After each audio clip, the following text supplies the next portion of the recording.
Apakah pemirsa setuju bahwa masyarakat Indonesia tidak dapat jauh dari sambal? Kedudukan sambal sama dengan kerupuk dan kecap, rasanya kurang pas ketika tidak ada keberadaannya pada hidangan makanan. Sebagian besar masyarakat Indonesia menyukai sambal. Di samping karena rasanya enak, sensasi pedas yang timbul menambah cita rasa makanan.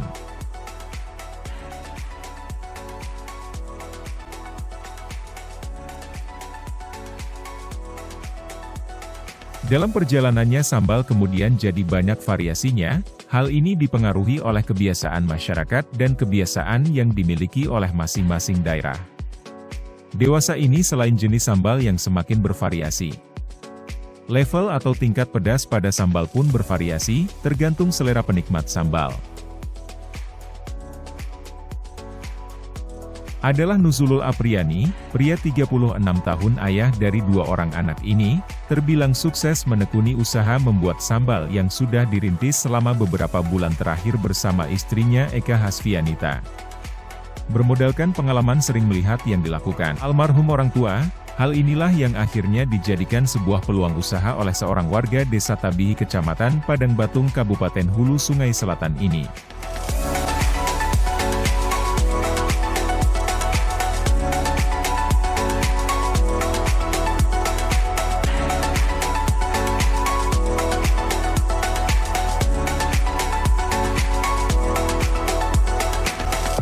Menurut Nuzulul Apriani atau yang akrab disapa Ijul ini, usaha yang awalnya terinspirasi dari seringnya melihat almarhum orang tua yang mahir dalam mengolah sambal, lalu sedikit demi sedikit dicobalah mengolah secara kecil-kecilan sambil mengurus perizinan ke Disnakerkop UKP serta label halal dari Majelis Ulama Indonesia atau MUI. Hanya bermodalkan beberapa ratus ribu rupiah, akhirnya mampu menghasilkan omset puluhan juta rupiah setiap bulannya. Dimulainya usaha membuat sambal ini dengan nama produksi Umbui Sambal, hingga saat ini pembuatan terus dilakukan selama 3 kali dalam 1 minggu tanpa harus menunggu pesanan dan terhitung dalam 1 bulan bisa menghasilkan ribuan botol sambal dengan omset puluhan juta rupiah.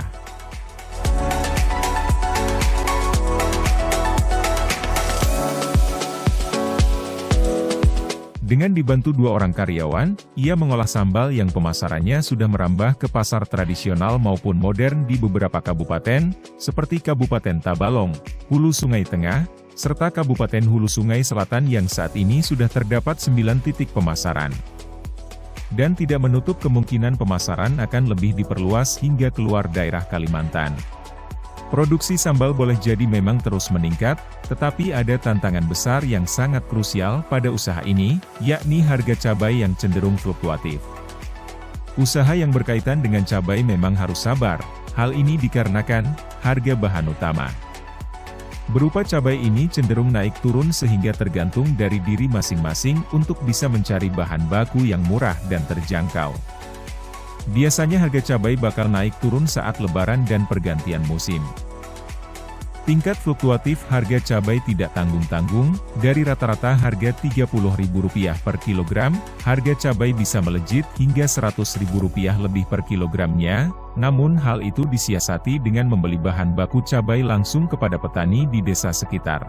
Umbui sambal yang diproduksi di Desa Tabihi Kecamatan Padang Batung ini, divariasi dengan 4 rasa dari buah asli seperti limau kuit, asam balahan, ramania, serta buah binjai.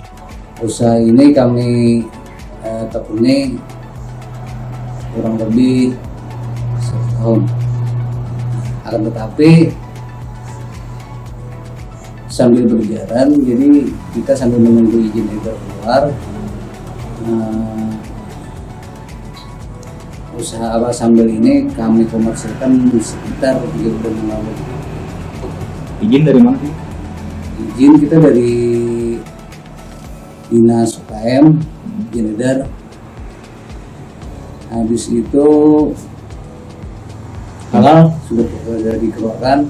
Nah, baru kita komersilkan ke beberapa minimarket di Hulu Sungai Selatan dan beberapa kabupaten lainnya.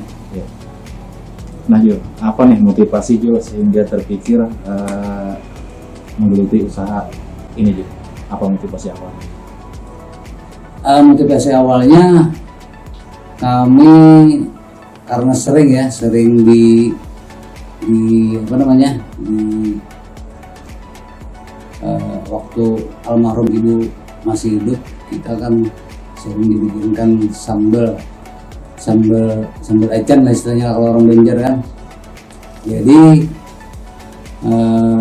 dari situ kami berpikir bahwa kenapa sambal ini kok harus bisa dijual gitu.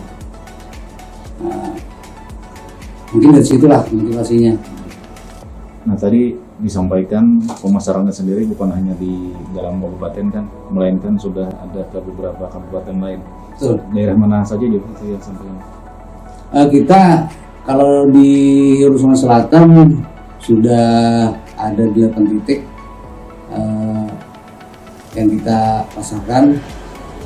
Terus di Barabai ada beberapa titik, terus di Tanjung ada beberapa titik, sampai di Rantau Tapin, Kabupaten Tapin. Itu mengantarkah atau orang ambil? Itu ada yang kalau di daerah Tanjung ngambil itu sendiri, tapi kalau Barabai sama Rantau kita yang antar. Nah kemudian ini juga terkait dengan sekarang ini kan harga ini turun naik nih juga. Ya.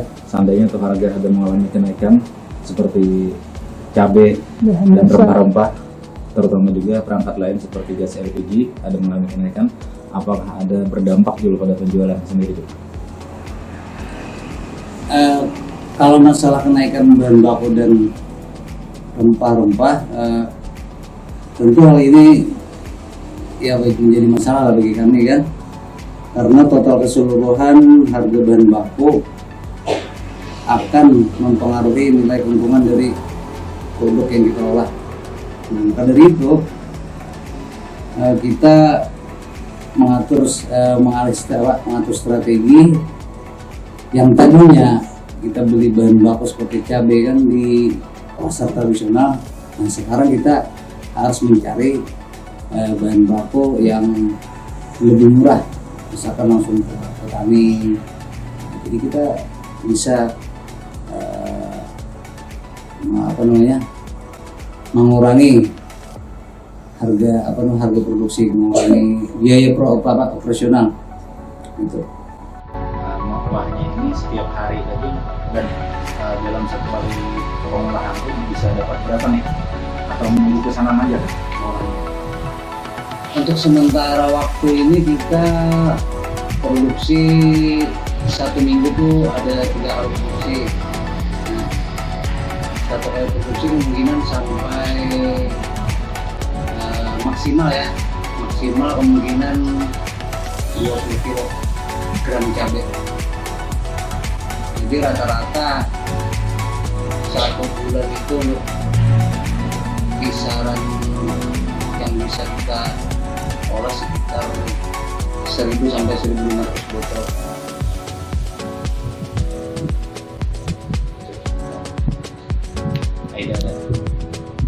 Kalau pemasarannya tadi lewat media sosial atau?